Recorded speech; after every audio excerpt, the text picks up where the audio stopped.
Hey everyone, here we are at another session for another exciting HyperStudy release. So today's agenda is split into two categories. First one is the new features and improvements. I'll go through our major improvements and the features added to the upcoming release, and I'll demo some of them. And also I'll talk about the bug fixes and announcements. Let's start with the new features and improvements. This is probably one of the most, if not the most exciting features of this release. We are introducing our API for public use. Introduction of our API will enable automation within the product and integration of HyperStudy into other external processes. I will demo the use of API with two different approaches. One will be creating a study from scratch. The other one is modifying an existing study. Also, I'll be explaining the automation scripts like out of the VS Code, but you're not limited to it, as any IDE of your preference can be used. But before we dive into the cases, the demos, I'd like to touch upon the documentation support. The explanation of each API object is available online at the Python API reference provided by Altair. Here, I'll just bring it up. So in this page, we have an API reference for different products, HyperMesh, HyperWrap, they've been there for a while. And now the HyperStudy has been added to the list. When you go to the respective product page, so you'll see the explanation for three major modules, most of the time required for the API jobs. And we also provide three different examples. So if you go to for example, a session module, each object in there will be explained what it returns, what are the required arguments, and etc. Same goes for the other ones. Okay, now that it's out of the way, okay, so the API scripts can be triggered in three different distinctive ways. One is using the command line argument. You can invoke HSD batch executable -py file argument and then feed the script to it. The other one would be HyperStudy can live in the Python world as an application. So that would be called HSD app. The module itself will be called HSD app. So basically you feed the almost identical script. There are a few changes in the syntax, but you can feed that into HSD pybat script in our installation, and that will handle the job. The other way would be similar to the other HyperWorks products that you can type your script or the code into the Python console and then drive it from there. Speaking of the help, I'm just going to go to the VS Code quickly. So here's an example code. So this basically generates a study from scratch and add some add the model type, the add responses, data sources, objectives, whatnot. But before I get into that, I just want to show you another level of support we have is the Python interface through PYI files in our installation directory. So if you configure your IDE platform, so the Python interface PYI files will help you auto-complete some of the objects when you get in here. And after that, you'll see all these available objects. And like I said, all these are explained in the Python API reference guide. So you can, without even, looking up somewhere or, struggling to find the appropriate object, the auto completion will help you, speed up your coding process. Okay, so like I said, PY files are in our installation directory. So if you want to just use your own, a text editor and stuff, go through the list, you're welcome to do so.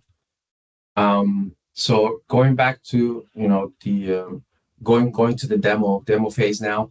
So I'll explain the script a little bit what it does. So this basically creates a study file in a certain directory.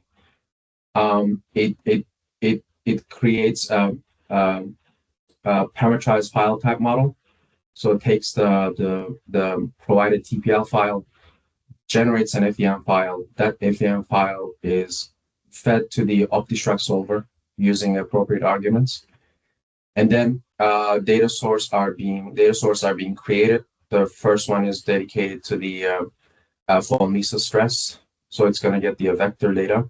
The second data source will be dedicated to the the first one is stress. The other one is the secondary data source will be on the displacement. And then we define all this stuff to be extracted, like von Mises stress, and I will go into details here, but so you can get the components and type of results you're interested in. And then we define the responses, get the maximum stress, maximum displacement. We define our goals. Our objective is minimize the stress, put a constraint on the displacement to be equal or less than the 3 tau. And then we add a DOE, and DOE will be, on a Sobol type with 20 runs. And then we define all these batch tasks. And then we create a fit. The fit will build the machine learning models, and then the last step is the optimization. The optimization will stop using the solver itself, and it will evaluate from the fit model. Also, some of the stuff here, like for the convenience of the API users, when you set certain types, like model type, for example, TPL model, which is parameterized file type, can be like HM model, whatnot. So basically, they're all based on the name type objects, like their static names. So as I mentioned earlier, with autocomplete, you don't have to struggle to find what model types to choose, what data source model tool type to choose. Basically, you can just come to the beginning of it, start typing, and it will just give you all these model types, like the TPL, Flux Motor, HM, Inspire, whatnot. Okay, just gonna change it back. Okay, so this is an HSD batch case. Like as I mentioned earlier, you can feed that Python script to HSD batch process using the -pi file option. So I configured my VS Code to run HSD batch. In the test runner, I'm just going to click on it, and it will just run. See, it's running the DOE now, the first 4 runs. So my multi-execution was toggle to 4, I believe. Yes, exactly.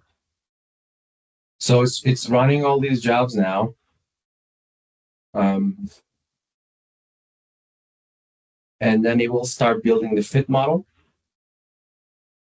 Okay, now it's in GRSM, it's using the fit model as an evaluation engine.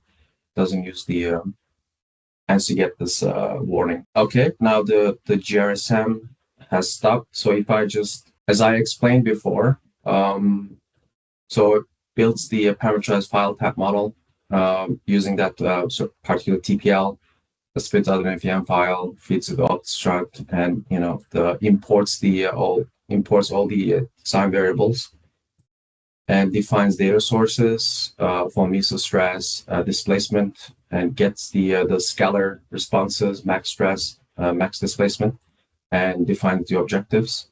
Runs the DOE, 20 runs with Sobol.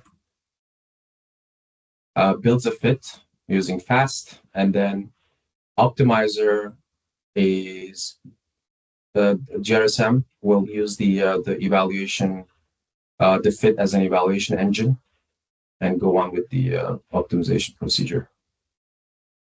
So this was the whole demo for the first case. The second case is, this is not only limited to creating stuff from scratch. You can take an existing study and append sort of any entity data source, like responses. In this case, I'm gonna take up the exact same example. I will add a data source. This data source will add the Tresca stress and get the maximum of that Tresca stress added to the DOE definition. And this time I will not execute anything. I'm just gonna go and extract the response. If you look at the command for each step, the write and execute steps are false. They're off. So it will just only extract the edit data sources and response data. This one is, I'm going to demo the HSD Pi route. So if I go to the test runner, click on HSD Pi, this will invoke the HSD Pi bat, and you just have to feed the script. And if you look at it, so it's just going through the DOE right now and extracting the additional data source and scalar response. And if I load it to show you, so this was the DOE, and we just added the Tresca stress and a scalar extra scalar response, which is the maximum of that Tresca. And if you look at the evaluation data, a response added. So it just added that response and extract only. Okay, so the second item in the enhancement area, it's almost as exciting. It's it's one of the major notable enhancement is the A1 job submission tool. This tool comes as an extension in the ribbon area. It consists of 3 separate sub-functions. The first one is mapping solver between local and Altair 1 solvers. The second probably the primary job is the submitting the jobs. The third one is monitoring the job status. When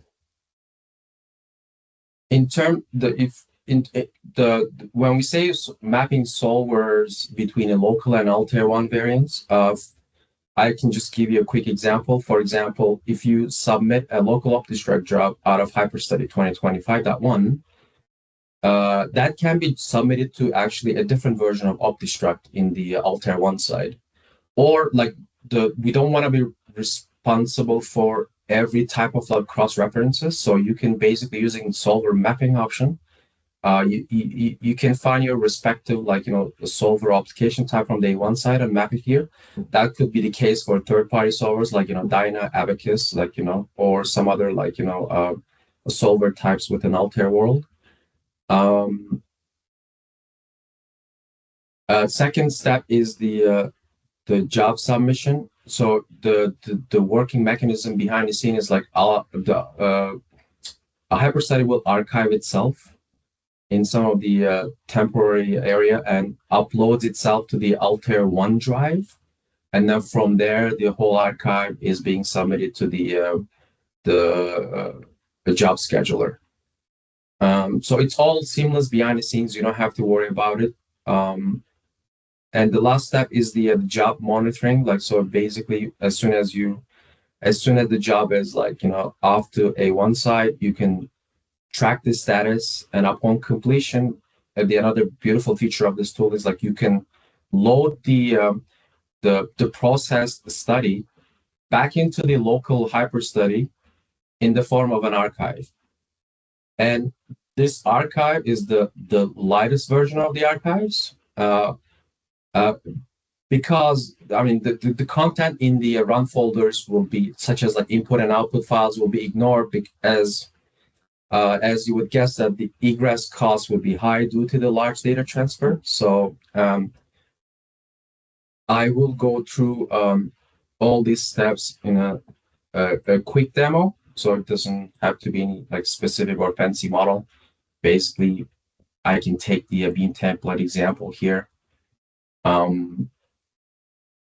So if I were to go to the A1 tool here, register solver will have all these solver options per up lines.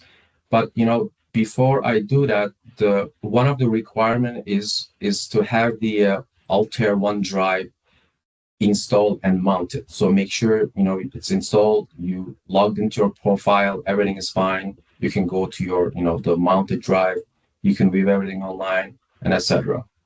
So once you have that, so HyperStudy will just go through basically all all these appliance options and give you all the solver availabilities in it, A1 side. So for example, here, the radios is mapped to the A1, so a radios variant in A1 side, the version 2025.1. This is sort of out of the box, but you can always map it to the previous versions, right? Same goes for OptiStruct, Motion Solver, and the rest. You can see the entire list of solvers, but also you can, boil it down to the solver in the current study. So you only see the OptiStruct case here because our solver type is OptiStruct here. And once you are done with the mapping, you can save it. It'll be saved into some configuration file. And then the next step is run study. It will not trigger the tool right now because I don't have any approach added to the study yet. So I'm going to go create one DOE and just going to keep it maybe 2 runs or so. Okay, once I have this study set up, I can go to run study option. And here again, similar to the solver mapping, it will list all the available appliances. And we actually cross-check like whether the same HyperStudy version is installed in A1 side or not. If they're not, they'll be grayed out. So for example, Altair One Compute, Altair One Desktop appliances, they don't have the HyperStudy 2025.1 installed, so they're going to be out of the availability. And so here I have a PHY QA appliance, and this has all the applications I need. In terms of running the job, so you can run the entire, the active batch tasks defined in your study level, right? Or what you can do, you can just submit individual approaches into the HPC system. And once I click on submit job, right, you'll get some the status report in the message area. Also, you can, the third function of this tool is to monitor the job status. Okay, here, I can monitor my jobs. So I have some jobs previously submitted, so some of them failed, some of them completed. I can get the detail, the detail of the situation of the submitted job. So if I refresh it, yeah, see, the job is waiting right now, waiting to be allocated. And while we're waiting for it, I can just talk about the stuff that I submitted earlier. So basically, not only the main process, which is the HyperStudy job, but you can also track the child jobs. So you can track the child jobs as well, and you can see the status of each one. And upon completion, you can load as I mentioned earlier, the study back into the local HyperStudy session. And also, what you can do, this will take you to the this URL and folder options will take you to the respective a job location in the server, or also on the Altair One drive side. If I click on go to the job section, I can see my archive being submitted. It's being queued right now, and I think I should be able to see the same status here if I do refresh. So it's queued now. It's waiting for it, and it's gonna it's gonna start submitting the child jobs as soon as the cluster is available. So I'm gonna just demo the loading study option here. So basically, like I mentioned, upon completion, you can just load the study. It will just ask you to replace the current study. And if I load the completed job, so if you look at it, do we bring the archive with the data in it? Like I said, the content of the run folders are ignored because we don't want to deal with the egress costs with all these big files. So yeah, this is the Altair One tool in a nutshell. So yeah, so you can submit your job, and you don't have to worry about waiting in front of your session to be completed. you can just work on other design exploration problems, or you can just piggyback on the existing one and then do extra stuff. Our third item in our enhancement area is in the fit building area. So we are introducing auto feature reduction and fast algorithm. This will basically eliminate the variables contributing to the outputs, like less than the threshold defined by the user. So you'll have these two extra options now. The input reduction, it's on automatic, but you can do manual stuff, like if you're sure what the stuff to be or what variables to be ignored, you can do that. And also you define your contribution levels in terms of percentage in the threshold area. So this is based on a global sensitivity analysis scheme, which we use also in the Pareto plots, and also in the sensitivity analysis, like in the diagnostics part of the fit post-processing area. It's based on the global sensitivity, based on total Sobol indices calculation. The last one is the regarding the connections. The last of the bunch is the twin activate model. We're adding twin activate model for a dynamic system modeling type of scenarios. This connection supports auto definition of data sources. So the user is responsible for creating scalar type of responses out of them. This is Windows only, unfortunately, for now, but we are working with the Twin Activate team to make it available for Linux, hopefully in 2026.0. Some bug fixes and announcements. We dealt with several issues from the past. So we had a few graphical issues in dark mode that have been remedied.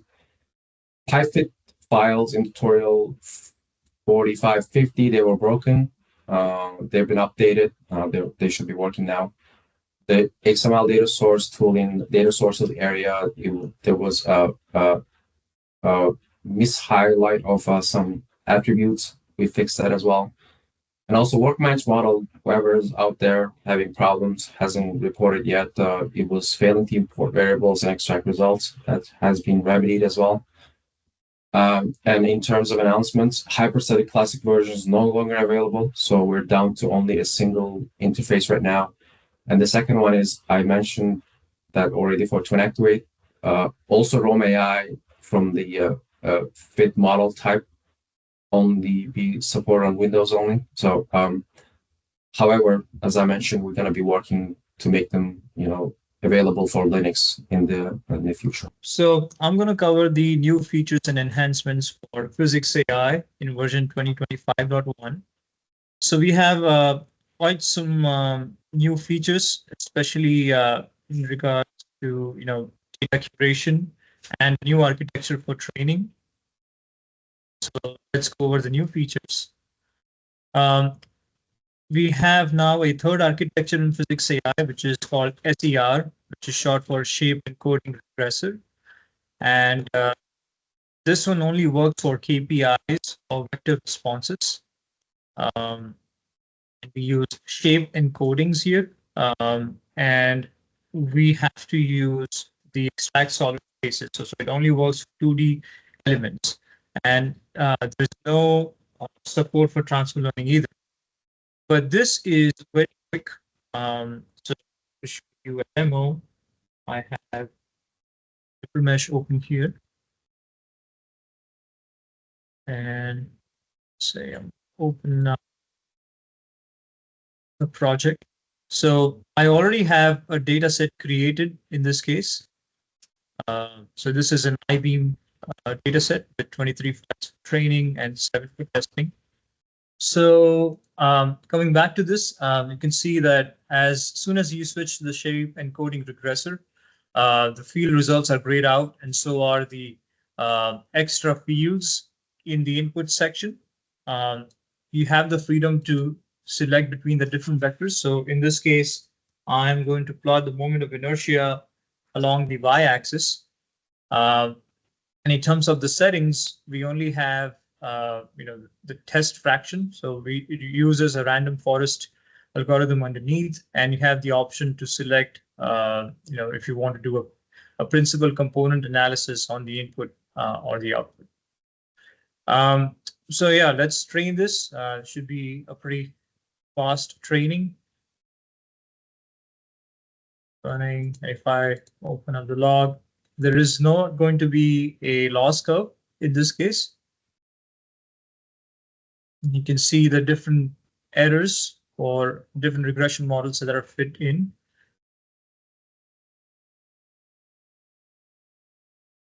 Okay, this is done. And now when you go to model testing,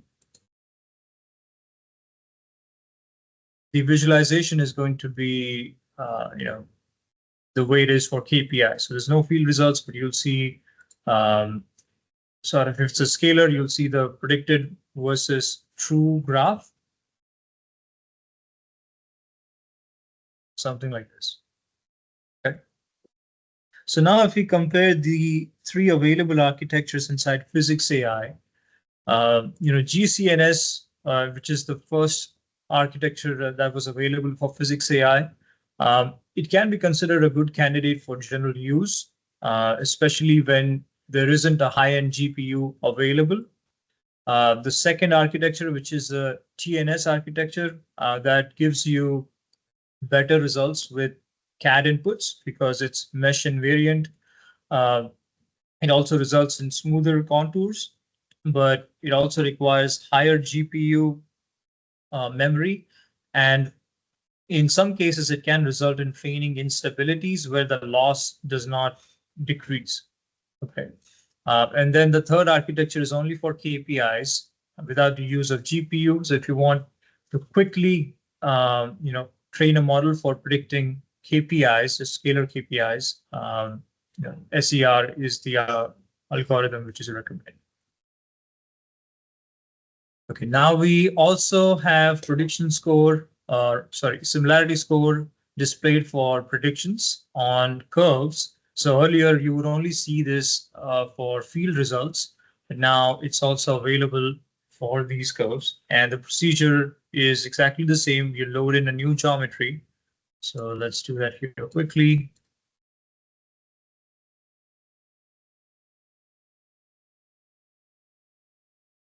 Vector prediction. Okay. And then you activate a model.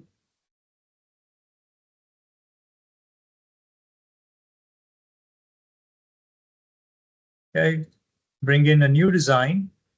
So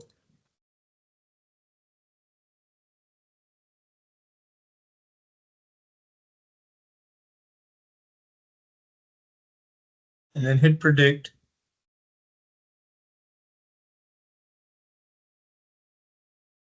There you go. So this is sort of a nonsensical data here, but if you have a curve, for example, maybe force curve, force variation over different time steps, that will show up here, and you'll get that similarity score. Okay. Another powerful feature here is the ability for the user to now edit the validation fraction, and this has been requested for a long time. So prior to this, a default validation fraction of 0.15 would be applied when it came to splitting that training data set. So there are two splits happening in physics AI. So the first one is when you go to dataset creation, you have the option to split all the data between training and testing. Then not all of the training data actually gets used directly for training. We further split that down in the ratio of 0.85 for training and then 0.15 for validation. We reserve those data samples for validation to avoid overfitting. The issue has been that if your starting training data is too small, that validation data set comes down to maybe 3 or 4 points, which isn't enough, and that results in a poorly fitted model. So two improvements. One, earlier we would create the validation set if there were more than 15 samples. Now that number has been increased to 50 samples. So unless you don't have more than 50 samples, you're not going to see that validation curve. That's the default. Of course, you can change it. And if you have more than 50 samples, then 15% of that would be used for validation. But the user now can go and edit in that validation fraction. So if I go to model training here, for any architecture, you will see a validation fraction. In this case, because the total number of training samples is less than 50, you can see that it defaulted to 0. But the user can go in and define any number they want between 0 and 1. Okay, so a very powerful feature. Okay, so there are major improvements to the data curation part. Earlier, if you recall, if there were any changes to be made to the data set, you would actually have to start from scratch, create a new data set. Also in 25.0, we did introduce some outlier identification metrics, but they have been further enhanced. And let me show you the slides and then we'll jump into an actual demo.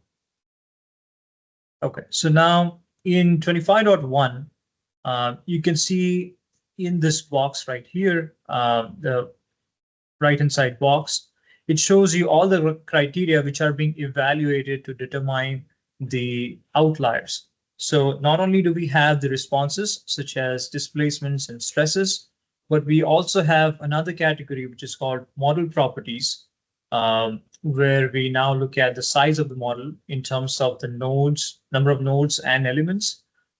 We look at the number of parts, and we also look at the bounding box. And we'll see in a minute why that is important. But that data set creation step actually will involve physics AI going through all these different criteria and figuring out which ones are outliers. So there is an automatic identification based on one or more of these metrics. And rows identified as outliers will be highlighted in orange with values in bold lettering.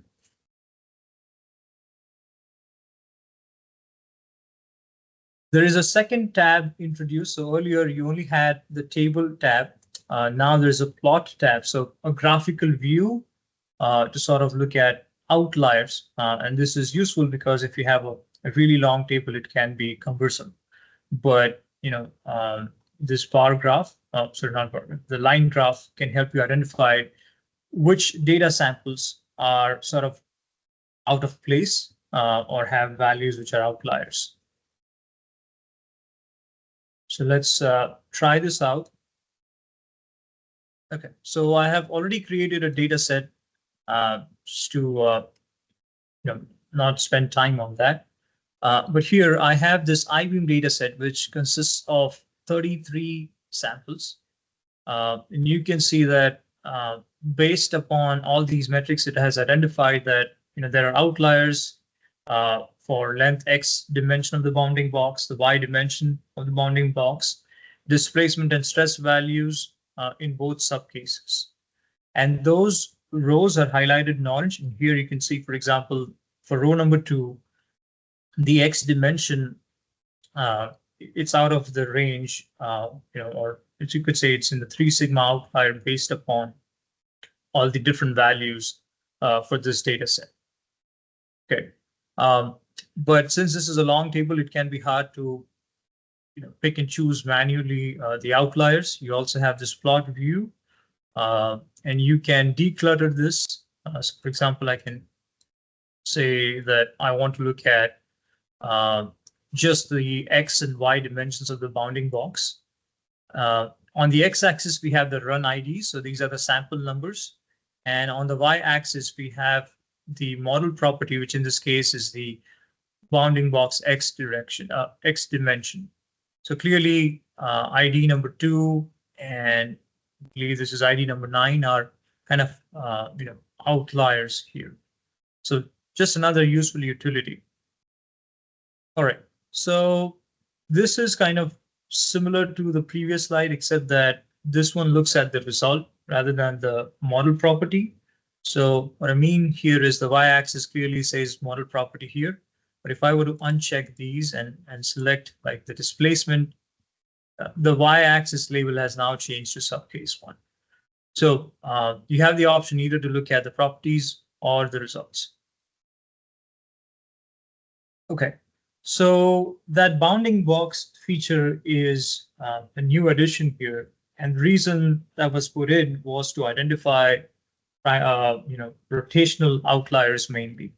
So in physics, AI can fix translational outliers. If you recall, when you go to model training, we have the ability to select align the option to align these models using the centroid, but fixing rotational outliers can be more tricky. So what we've done instead is display to the user the X, Y, and Z bounding box dimensions. So for example, in this figure, you can see that if the bracket is rotated a little bit, the bounding box dimensions would change. And using either the table or the plot view, you will be able to identify which one is a rotational outlier. So I believe I do have an example in here. Yeah.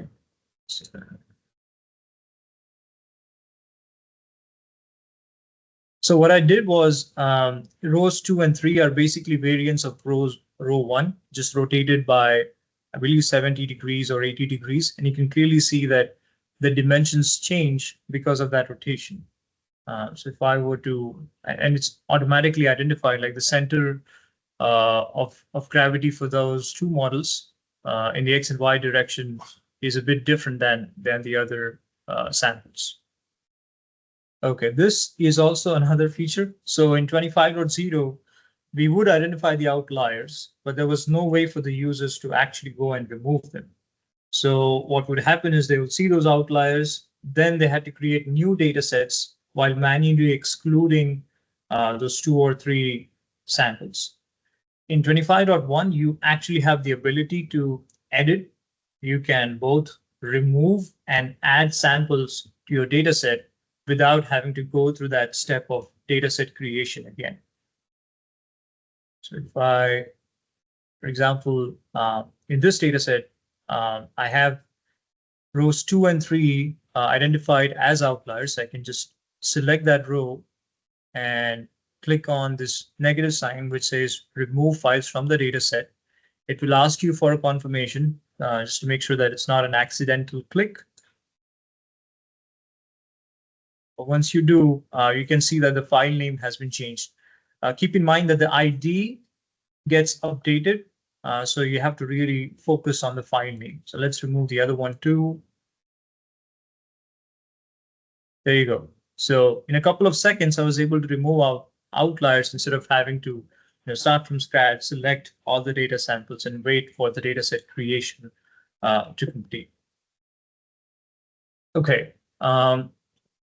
Now we also have the ability to create entire clones of the data sets. And this is useful because sometimes you could be in a dilemma. So like, should you remove these outliers? Should you keep them? Or which points are really outliers? Because there could be some borderline cases. So you have the option now to create a clone of the data set, and you either preserve that clone or you preserve the original and then edit the clone, up to you. So let's look at that here. First of all, before I go there, keep in mind that you also now have the ability to add new samples. So if you think there are more samples that could be added, you can click on the plus sign and then it directs you to the dataset creation GUI. Keep in mind that anything that you select here would just get added. So that should be a quicker process. Now going to the dataset copying step, let's say I have this I-beam where I have a few outliers, but I'm not sure if they're like really strong outliers or just borderline cases. So I want to make sure that this original data set is preserved while I tinker with the outliers. So all I can do is select that data set, and I have this copy data set option here. You can give it a name, I-beam copy. And now, that data set got duplicated. So I have now the freedom to go and work with this, remove things that I don't like. And if I wanted to revert back to the original, I have a copy present here. You also have the option now to move runs between data sets. So let's say you did the train and test split, and you probably realize that the test data set does not have sufficient number of points, or maybe the train data set doesn't. So you can actually switch back and forth or move these points from test to train and vice versa. There may be some restrictions if you want to move data samples between different data sets. It could be like different geometries, or maybe one of them did not have thickness extracted while the other data set did. So there are certain restrictions, but typically it should be pretty easy to do between test and training splits. So, for example, in this case, I created a data set and I checked the split, test, and train data sets option between, I think I set the fraction to be 0.9. So in this case, the test is, there's only 5 samples. So let's say I want to increase that. I'm going to go to the train data set and select a row, and now click on move to, and here there's a drop down from which I can select the data set that I want. Okay, so that sample got shifted to the test data set. Now here you can see what was 528 now is 6 and 27. So those were the new features. Now let's look at enhancements. There is a major improvement in the prediction time in that it now takes less than 50% of what it did earlier. And that's thanks to some code cleaning that has been done by the dev team. But it should be improved by, like, the prediction time should be half now. We now support elemental corner data if it's available. So in terms of the GUI, this isn't like a separate option. Like, for example, you have stress predictions. You train a physics AI model for stresses. If the original result files had corner data, when you do the predictions in HyperView, you'll now have the option to do averaging based on whether the corner data is available or not. So nothing changes from the GUI part. We just make it available for the user during in the post-processing. So this one, it's kind of hard to visualize, and probably if you did not have a memory tracker, you probably never experienced this. But what would happen earlier is that when we would process samples during dataset creation, we would consume some memory, but not deallocate it fully. So there would be like some, you could say, ghost processes occupying your memory, and that required more RAM than should have. It was like we were wasting some memory there. So the dev team has fixed this. That reduces the total memory requirement during dataset creation. But keep in mind, it still requires, like memory from the RAM, not the GPU. Okay, and the physics AI experience in HyperMesh CFD has been upgraded now. So now you can see those data curation parametric, well, not, sorry, the data curation summary within HyperMesh CFD. You can now do testing and predictions as well.